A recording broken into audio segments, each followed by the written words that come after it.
សួស្តីប្រិយមិត្តអរគ្នានៅពេលនេះយើងក៏ត្រឡប់មកជួបគ្នាជាមួយនៅវីដេអូប្លែកកំប្លែងបន្តទៀតហើយ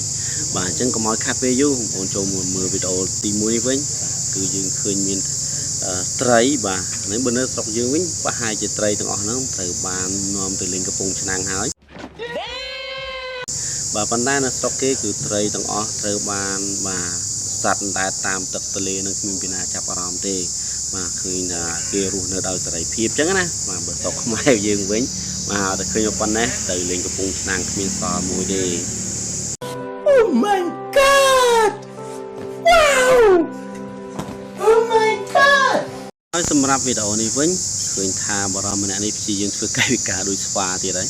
បាទគឺសពោមែនទេមកមើលហាយទី content ហ្នឹងវា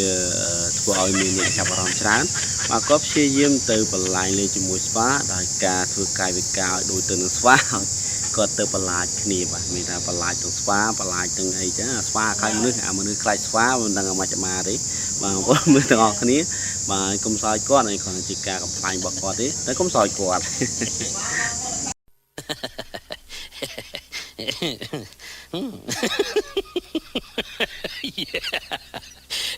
ចំណែកឯវីដេអូមួយនេះវិញបងប្អូនអរគ្នាមើលពីអាស្វាកំហុយនេះវាទៅបើកសពុតកូនកំមុំគេបែរជាវាឃើញស្អីនៅក្នុងហ្នឹងហើយមកទៅបាទវាបើកម្ដងហើយម្ដងទៀតបែបនេះ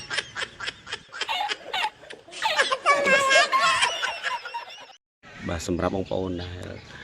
យល់ថារដូវតរៀនគួរបានញ៉ាំតរៀនបាទអញ្ចឹងបងប្អូនមើលទៅលើរូបភាពនេះវិញឃើញថាសត្វឆ្មានេះវិញគ្រាន់តែវាឃើញតរៀនវាគួរត្រឡប់ទៅលិនបងប្អូនវិញមានអារម្មណ៍យ៉ាងម៉េចដែរបើសិនគេបខំបងប្អូនញ៉ាំតរៀនបែបនេះ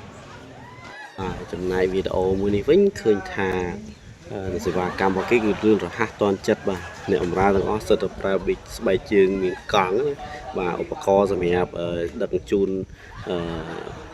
ថាដឹកជូនអ្នកបម្រើហ្នឹងដើម្បីឲ្យមានសេវាកម្មទាន់ចិត្តខ្ញុំវិញបើសិនជាចេញមកបែបនេះមិនហ៊ានស៊ីទេ